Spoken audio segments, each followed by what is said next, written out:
This is Punch, the world-famous monkey, currently trending on all social media platforms. TikTok, Instagram, you name it, he's there. And I never thought I'd be crying to videos of a monkey being abandoned by his mother, then being bullied by other monkeys, who then takes a toy monkey to console himself. But Punch proved me otherwise. And guess what? I'm not even alone in that sentiment. Across the world, everyone is showing the same reaction. But this is a child from Gaza, and nobody knows her name. It's crazy to me how we can scroll past actual videos of human beings, actual videos of amputated children, starving children, orphaned children, yet we can spend so much time and energy on videos of a monkey. When this becomes the new norm, the question why becomes increasingly important. So what does desensitization actually mean? Desensitization comes from the root word to desensitize, and according to the Cambridge Dictionary, it basically means to cause someone to experience something, usually an emotion or a pain, less strongly than before. So from the definition itself, you can conclude it's kind of a cause and effect relationship. You have to do a certain action to trigger that kind of response. And usually it has to be repeated patterns of exposing someone to traumatic experiences in order to dull their senses and their nervous system. And that's the thing about the monkey. It's a unique incident. There's no other monkeys experiencing this, and we've not seen anything like it before. So it's natural to feel so emotional about it. Second thing, it's easier to distance ourselves from the monkey because there's no sense of guilt involved as compared to real world crisis, right? It's not a human crime, so we don't have to feel any sense of accountability. So in a weird way, by removing that aspect of guilt, we're kind of entertaining ourselves with this whole monkey situation. And to be honest, it's becoming more of a spectacle, hence why it's so popular and everyone seems to be knowing about it. But that's where real world crises are so different. Like, for example, the genocide in Palestine. It's been going on for quite a few years now. And because of that, we've kind of accumulated so many videos and images of just mass destruction and the most vile human crimes being committed against the Palestinian people that we've kind of become numb to it. Now, I'm not saying that social media has not played such a massive part in advocating against these human crimes, against the genocide in Palestine or what's happening in Congo or what's happening in Sudan.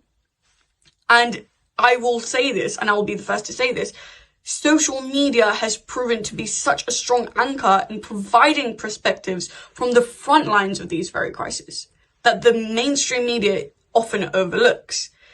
But that's kind of the problem. The algorithm design doesn't care about context. Its main aim is to just keep us watching, to keep us engaged. So we go from a video showing people dancing to scroll down and show images of amputated children, all in the span of less than a minute, creating such emotional confusion that you just stop reacting altogether. I mean, how are you supposed to react to that? Actually, let's reword that. How are we being trained not to react? In researching this topic, I found this really useful research paper titled Emotionally Anestheticized: Media Violence Induces Neural Changes During Emotional Face Processing. And in this research paper, I found this really good graph that can really help us illustrate the whole problem with this concept of desensitization. You'd expect someone who just witnessed violence to be more on edge or reactive when shown fearful faces, but this graph shows otherwise. Whether one had watched a non-violent film or a violent film, their outward ability to process emotion, like identifying fearful faces, stayed roughly the same. Now, you might be asking, what is the problem here? But when you take a closer look, it starts to become more evident. The researchers found that participants who had just seen a violent film showed increased N200/P300 amplitude.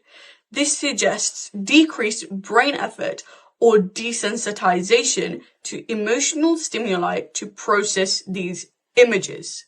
In plain English, the brain was working less to process emotion. And it is very, very important to note what they had seen was a film, so mere fiction. And it really makes me ask the question, if this is the psychological effect in response to what is fake, what on earth is the psychological effect in response to our world's reality? And this was in 2015, by the way. So you can only imagine the magnitude in today's world. So is there a solution? And if so, what on earth is it? Can we combat desensitization? Well, a study conducted by Ofcom analyzing news consumption in 2025 states, news and current affairs as a topic of interest has been decreasing over time, declining from 48% in 2018 to 42% in 2025. However, just 6% of UK adults said they do not follow the news, primarily due to the news being too depressing. Now, I get it completely. The news can be extremely depressing, but come on. Turning a blind eye to these problems will not solve any issues. It only makes matters worse. The people in power start believing, yeah, I can do this. There's nobody holding me to account. So what can you do instead? Stop doom scrolling and start engaging.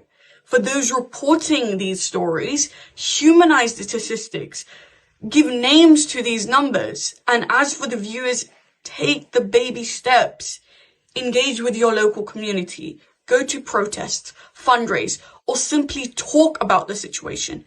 Don't just scroll past. Act.